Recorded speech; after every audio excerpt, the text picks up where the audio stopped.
Rahmen des EU-Projektes Durch Dialog Europa gestalten, Dialog gegen Populismus, Rassismus und Antisemitismus, darf ich heute mit Herrn Christian Wabel ein Interview führen, für das ich mich gleich recht herzlich bei Ihnen bedanken möchte, dass Sie sich heute für uns Zeit nehmen.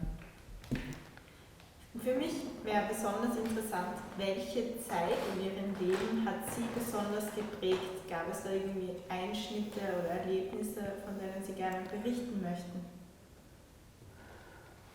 Ja, also ich glaube, meine Kindheit und meine Jugend war sehr geprägt von der Vorgeschichte. Ich bin 1948 geboren und also 3 Jahre nach dem großen Krieg, und das habe ich natürlich als Kind nicht so mitgemacht, aber die Nachwirkungen, die Auswirkungen habe ich schon mitbekommen und bin sozusagen in eine Welt hineingeboren worden, wo die Eltern ziemlich geschockt waren auch von was sie gemacht haben, was sie selber vielleicht verbrochen haben.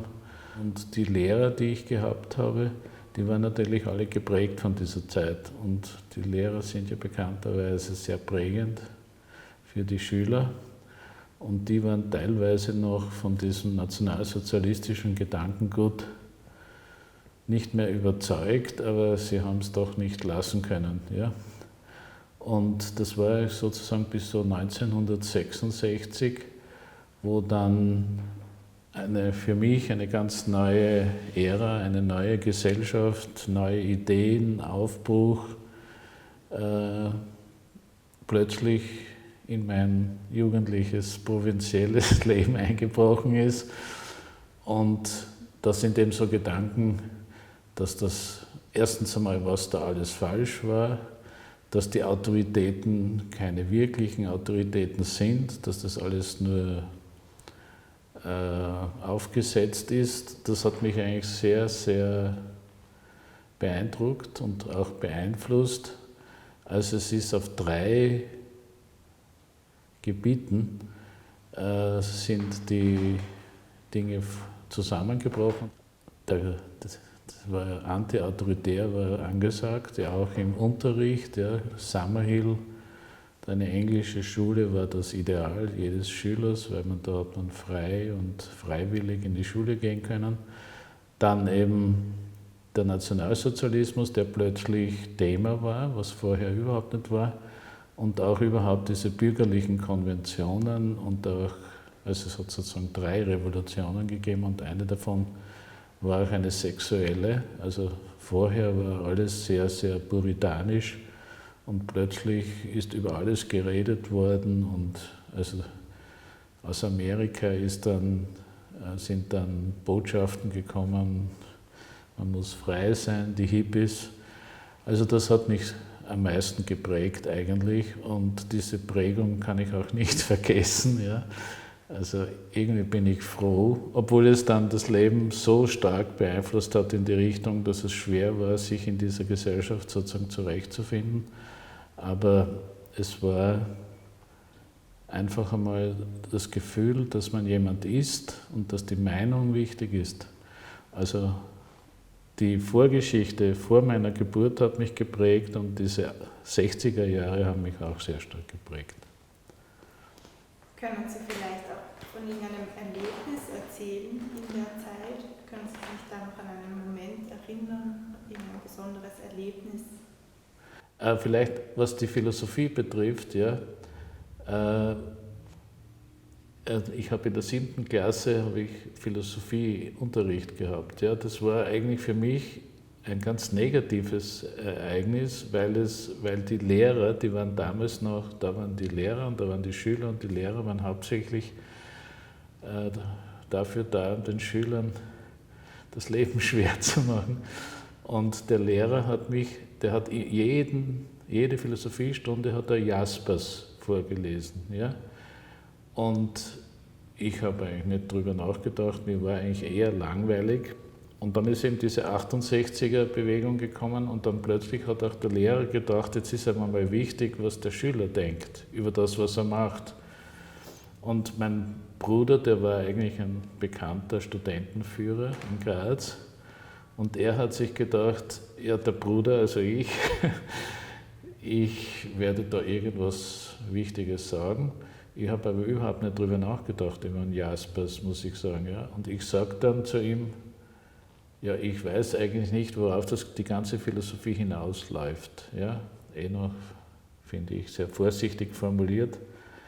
Und an dem Augenblick an hat er mir sozusagen ist mir aufgesessen und die ganze Lehre auch, weil sie plötzlich klar war, da sitzt so ein potenzieller 68er Revolutionär innerhalb der Klasse. Ja.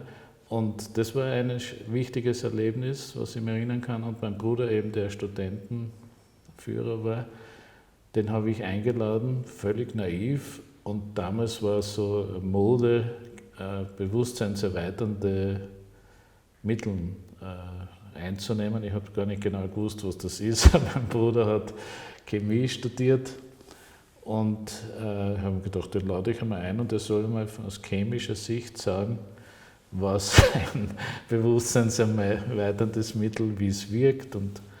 Und da, ab dem Augenblick, das ist innerhalb von Monaten gewesen, war der Direktor derartig gemein zu mir, vor allem zu mir, also nicht gegenüber meinem Bruder, weil der war ja nicht greifbar. Und war ich der Klassenfeind sozusagen. Ich war aber gar nicht so drauf aus, ja, ich habe mehrere Brüder und die waren schon drauf aus zu provozieren. Also Provokation war eines der Mittel damals, um die erstarrten Verhältnisse sozusagen aufzubrechen. Das war gar nicht meine Absicht. Ich bin eigentlich ein relativ ruhiger Mensch. Aber das hat dann auch mich getroffen, weil mein Bruder und. Also diese drei Erlebnisse da auf verschiedenen Gebieten, also die Autorität, dann die Vergangenheit und also der plötzliche moralische Wandel, das waren schon, also da fällt mir nicht, wenn ich nachdenke, darüber viele Ereignisse noch ein und wie sich das dann auswirkt. Ja?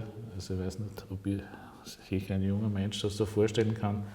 Und welche Auswirkungen hat das dann auf Ihr späteres Leben gehabt? Also Sie haben ja gerade gesagt, dass es dann Auswirkungen gehabt hat.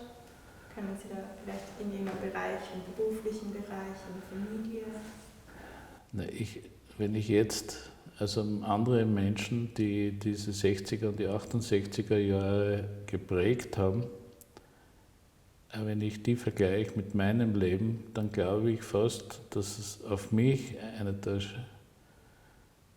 größten Auswirkungen gehabt hat, weil seltsamerweise haben die anderen das dann wieder vergessen. Sie haben gedacht, jetzt ist jetzt vorbei, 68, und haben dann Karriere gemacht. Aber ich habe das eigentlich alles so ernst genommen. Ich habe jetzt geglaubt, jetzt bricht wirklich die Weltrevolution aus und man muss wirklich das jetzt alles so machen und ich habe eigentlich die größten Schwierigkeiten gehabt. Ja. Und ja, dann bin ich eine Zeit lang, also ich bin relativ lang in Amsterdam gewesen. Das war wahrscheinlich auch deshalb, weil 68, das Mekka von 68 war Amsterdam und San Francisco. Mein Bruder ist nach San Francisco gegangen, ich nach Amsterdam. Und die damalige Situation in Holland war wirklich, also auf allen Gebieten musste die Gesellschaft umgekrempelt werden. Dann bin ich eben zurückgekommen und dann sind die Grünen da, die grüne Bewegung ist da gerade groß geworden. Mein Bruder ruft mich an und sagt, du musst sofort nach Österreich kommen, jetzt geht es hier los sozusagen. Und ich war ja Professor dort in einem Gymnasium in Amsterdam. Und ich habe das immer so ernst genommen. Im Nachhinein würde ich sagen, ich weiß nicht, ob es ein Fehler war, aber was ich damals gelernt habe, also diese Demokratisierung und das Hinterfragen der Autoritäten, das finde ich jetzt eigentlich noch immer richtig. Und finde ich eigentlich, dass das noch immer nicht so richtig durchgedrungen ist. Aber was die sexuelle Revolution betrifft, glaube ich, war das ein Fehler, weil es sehr rücksichtslos war gegenüber den Wünschen der Menschen nach einer dauerhaften Beziehung. Ja, da gibt es ja viele so Sprüche. Also das Dauerhafte, das Treue, das war eigentlich out. Ja, also die waren eigentlich alle jung und Studenten und alle froh, dass sie diese puritanische Enge sozusagen ausgebrochen sind. Aber das, glaube ich, war der größte Fehler. Also was politisch betrifft, glaube ich, auch die Demokratisierung, die Offenheit, das geht ja jetzt noch alles weiter. Da stehe ich eigentlich noch voll auf dieser Seite. Und ja, es ist irgendwie komisch, wenn man so zurückblickt. Ich bin jetzt 70 Jahre, dann denke ich mir, welchen Einflüssen man eigentlich ausgesetzt ist. Und deshalb, wenn Sie fragen, was hat einen Einfluss gehabt, dann wird einem das ja erst im Nachhinein bewusst, wie das auf mich alles gewirkt hat. Jetzt finde ich schön, dass Sie sich dafür interessieren, das erzählen kann. Ja. Können Sie vielleicht auch noch von der grünen Bewegung, dann wie Sie zurück nach Österreich gekommen sind, von da ein bisschen was erzählen? Ja, also mir war klar, also mein Vater, der war ja Bürgermeister da in Karlsdorf und der war so ein Sozialdemokrat. Ja. Der hat immer gesagt, der Mensch muss im Mittelpunkt stehen. Das war damals da der Leitspruch der Sozialdemokratie. Und ich habe irrsinnig viel Hoffnungen reingesetzt in die Grünbewegung. Ich hab ja mitbekommen, dass Macht, also Politik ist nicht gleich Politik und Parteipolitik ist auch nicht gleich Politik. Und das, was ich gelernt habe von den 68ern, dass du die ganze Gesellschaft betrachten musst. Also das System war eigentlich eines meiner oder das Lieblingswort der Studenten damals. Und die Grünbewegung war für mich auch eine Revolution, aber in dem Sinn, dass wenn die Natur geschützt werden muss, dann hört sich sozusagen das Parteiische auf. Aber ich habe große Hoffnungen gehabt, dass diese Einsicht, dass die Natur beschränkt ist, da ist es ein Club of Rome gekommen, dieser Bericht, dass der die ganze Politik verändern wird. Und jetzt zum Beispiel, jetzt ist es schon wieder 35 Jahre später, wenn ich diese Greta aus Schweden höre, dann denke ich, die sagt eigentlich genau dasselbe. Also man sollte eigentlich einmal alles zurückstellen, damit die Lebensbedingungen gerettet werden oder sichergestellt werden. Und das war uns eigentlich, also ich bin, glaube ich, einer ganz niedrigen Nummer in dieser Grünbewegung.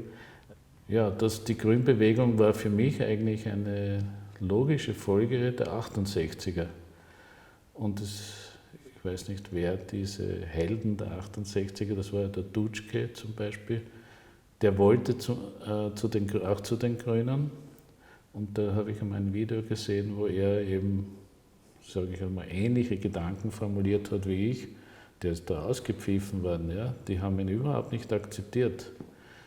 Und ich bin nicht ausgepfiffen worden, weil ich habe dann eine grüne Akademie, eine politische Akademie gegründet. Haben Sie auch noch Erinnerungsstücke, zum Beispiel an die 68er-Bewegung? Weil Sie sind ja auch Künstler, oder verbinden Sie damit auch irgendein bestimmtes Werk oder so? Einer der berühmtesten Künstler damals war der Josef Beuys, hat er geheißen. Ja? Ich weiß nicht, wer den heute noch kennt, aber ich kann mich erinnern, der Spiegel hat einmal gesagt, das ist der berühmteste Künstler des 20. Jahrhunderts.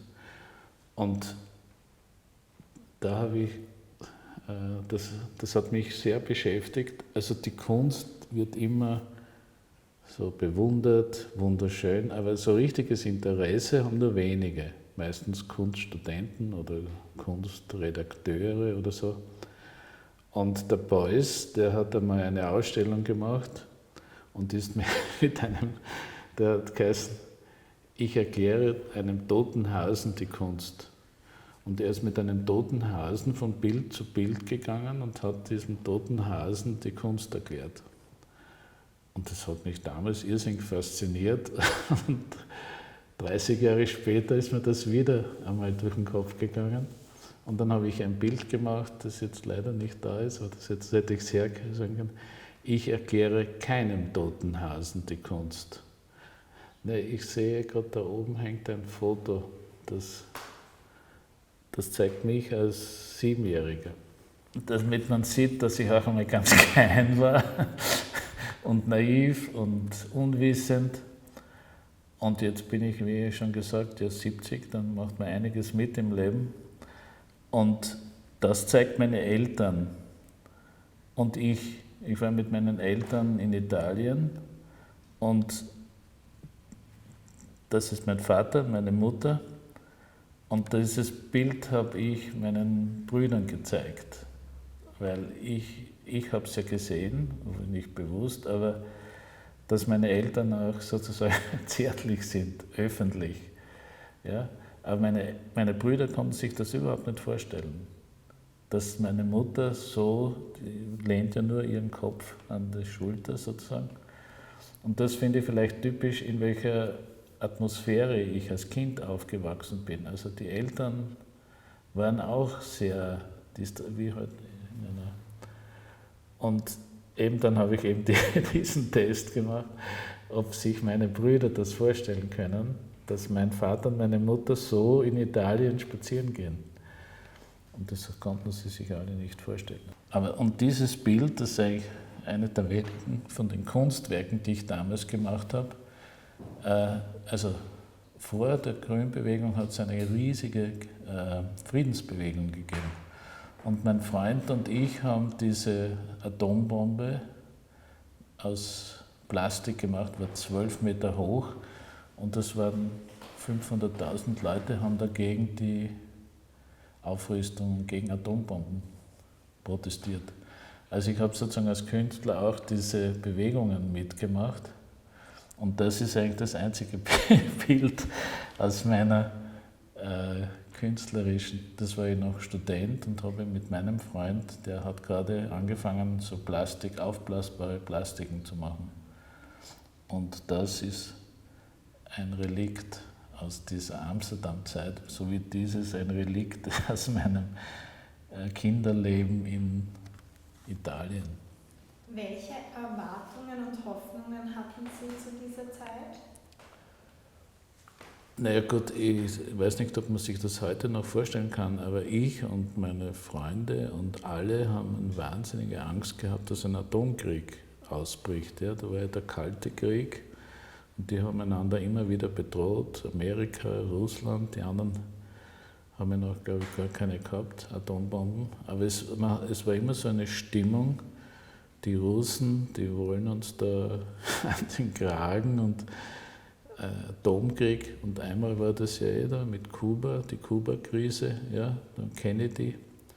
Also es war so eine eigene Stimmung, wir könnten durch Atombomben ausgelöscht werden. Und die Hoffnung habe ich damals gehabt, dass wir durch unsere Demonstrationen beitragen, dass das nicht stattfindet. Und unsere Hoffnung hat sich erfüllt, wir leben noch immer. Nun möchte ich eine Frage stellen zum heutigen Sicht, nämlich wie nehmen Sie heute die populistischen Bewegungen wahr?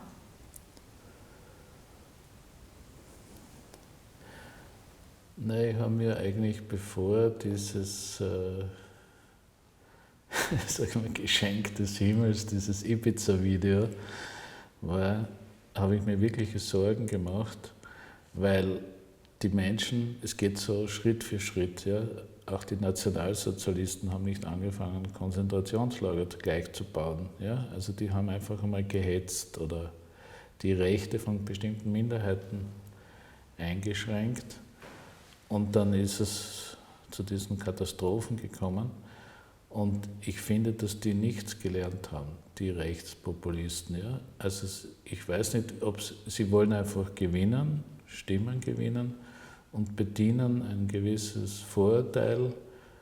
Und ich glaube zum Beispiel nicht, dass die zum Schlimmsten sozusagen, deshalb würde ich sie nicht mit den Nationalsozialisten vergleichen, aber sie verwenden eine Methode, die eben schon historisch einmal verwendet worden ist und in die totale Katastrophe geführt hat. Und da, wie dieses Video gekommen ist, da war ich richtig froh, weil das Video hat ja gezeigt, was ihre Ziele sind, also was das Ziel zumindest von dem ehemaligen Vizekanzler ist. Und diese Beherrschung des ganzen Systems in ihrem Sinn und wie sie das durchsetzen wollen, zack, zack, das hat dieses Video gezeigt und ich war richtig glücklich, dass die Bevölkerung sehen konnte, wenn man da zum Beispiel kein Video gehabt hätte und ich sage, ich war in Ibiza dabei und der Strache hat das gesagt, dann sagt der Strache, ich habe nichts gesagt, ja, wie kommen Sie drauf? Der klagt mich auch noch wegen Verleumdung. Aber weil dieses Video für jeden ersichtlich war, was ihre Pläne sind, und die Pläne gehen in Richtung, sage ich jetzt einmal, autoritären Staat. Und das finde ich unglaublich gefährlich, weil die Führer, die sind ja auch, sozusagen, die werden dann größenwahnsinnig, haben einen Machtrausch und gehen immer weiter, wenn sie nicht eingeschränkt sind. Und jetzt habe ich das Gefühl in Österreich, dass sozusagen die normalen demokratischen Verhältnisse wiederhergestellt sind. Also ich fühle mich auf jeden Fall wohl und habe wie zwischendurch das Gefühl, ich emigriere wieder nach Holland. Ja, also Holland ist ein sehr tief verwurzeltes demokratisches Land. Ja, also ich habe das auch als Lehrer erlebt. Ja, also der Direktor fragt dann die Lehrer wirklich, was sie denken. Ja, also nicht nur pro forma und schon alles beschlossen und so, was ich hier oft mitgemacht habe. Und die Rechtspopulisten, unter allen voran der ehemalige Innenminister, ich glaube, die sind sich nicht bewusst, in welche Rolle sie mal kommen können. Und jetzt gibt es ja im Fernsehen, hat es ja diese Hitlers Helfer, das geheißen. Da hat man so genau gesehen, was die alle für ihre eigenen Absichten haben. Ja, der will den abstechen, sozusagen, damit er näher beim Führer ist und noch mehr reden darf und so. Es gibt sozusagen zwei Gefahren, eben die einer rechten, faschistoiden oder faschistischen, das ist ja auch, man tut immer so, als ob die ganze Welt erst untergeht, die ist doch 1945 schon runtergegangen, für Millionen. Ich werde immer ganz traurig, wenn ich daran denke.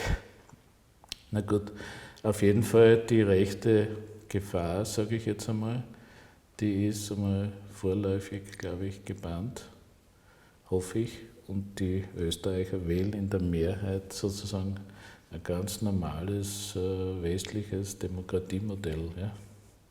Hoffe ich.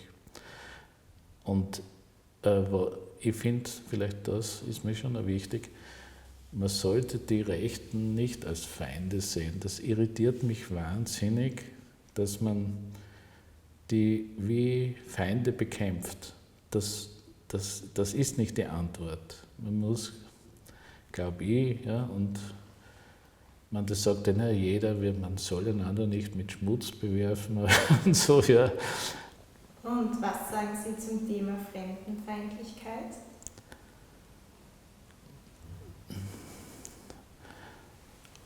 Naja, das Fremdenfeindlichkeit. Also ich war ja 14 Jahre, obwohl das nicht vergleichbar ist, wenn du aus der Türkei kommst oder aus Syrien nach Österreich kommst. Aber ich war 14 Jahre in Amsterdam, einer der weltoffensten Städte, und ich bin mir trotzdem immer wie ein Fremder vorgekommen. Jetzt nicht unbedingt diskriminiert, aber du hast als Fremder noch zusätzliche Probleme. Der Eingebürgerte, der kennt alle und der hilft ihm dort, und mir hat niemand geholfen. Niemand ist auch übertrieben. Ich bin nach 14 Jahren wieder zurückgekommen. Ich habe 20 Jahre gebraucht, bis ich selber wieder integriert war, obwohl ich ja österreichisch von Geburt war. Oder wie dann die Rechten diese Menschen behandeln, das finde ich sowas von unmenschlich. Zum Beispiel, wenn irgendeine Frau aus der Türkei, aus Anatolien kommt und nicht richtig Deutsch kann, dass man der dann eine Unterstützung verweigert, weil sie nicht gut Deutsch kann. Ja, das sind also das Fremdenfeindliche, Also, ich weiß nicht, wie man das sozusagen aus der Welt schafft. Ja? Also ich muss sagen, in Holland, in Amsterdam zumindest, da gibt es diese Form der Fremdenfeindlichkeit, dieses absolute Unverständnis für die Situation von einem, der aus Afrika oder aus Türkei kommt oder aus Afghanistan, gibt es dort nicht, weil ich glaube, das sind 60% sind irgendwoher. Aber das sieht man auch sozusagen. Ja. Österreicher kommen ja auch von überall her, aber die schauen halt alle weiß aus. Ja, oder und die Fremdenfeindlichkeit, wie man das, ich weiß nicht, da ist auch das Wort bekämpfen. Ich weiß nicht, wann den Menschen aufgeht, dass auch wenn einer schwarze Haar oder Hautfarbe hat, dass das ein Mensch ist. Du brauchst ja nur reden mit dem, aber die reden ja nicht mit denen. Ja. Also ich finde das, das klingt jetzt vielleicht ein bisschen sentimental, ich bin immer froh, wenn ich einen Fremden kennenlernen, weil die haben dann Eigenschaften und Ansichten über die Welt, die ich auch teile oft und ja, bin froh, dass die da sind. Welche Wünsche haben Sie jetzt noch für Österreich in Zukunft?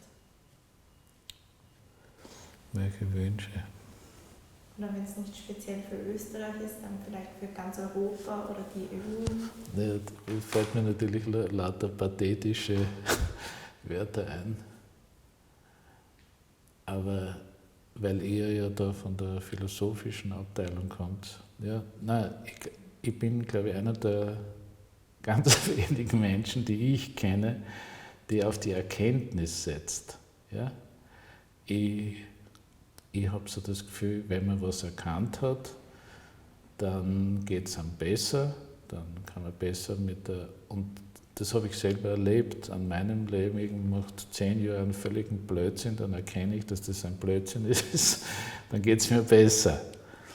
Und ich glaube, das ist noch nicht so ganz durchgedrungen, dass man sozusagen philosophieren muss, damit man den Blödsinn oder den Fehler erkennt. Und also abgesehen jetzt von, dass alle in Frieden und Glück und Gesundheit leben, das würde ich mir wünschen, dass das, was ich unter Philosophieren verstehe, dass sich das durchsetzt.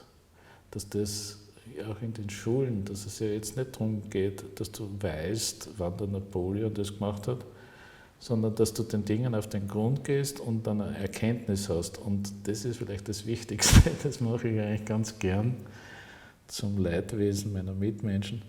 Also ich denke so lange nach, bis ich es verstanden habe. Und dann versuche ich auch das, was ich verstanden habe, mit meinem Leben in Beziehung zu setzen. Und wenn ich das habe, dann bin ich eigentlich richtig glücklich. Und dieses Glück, das wünsche ich auch den anderen. Dankeschön auf jeden Fall für das tolle Interview, für das super Gespräch und dass Sie sich Zeit genommen haben. Danke. Gern.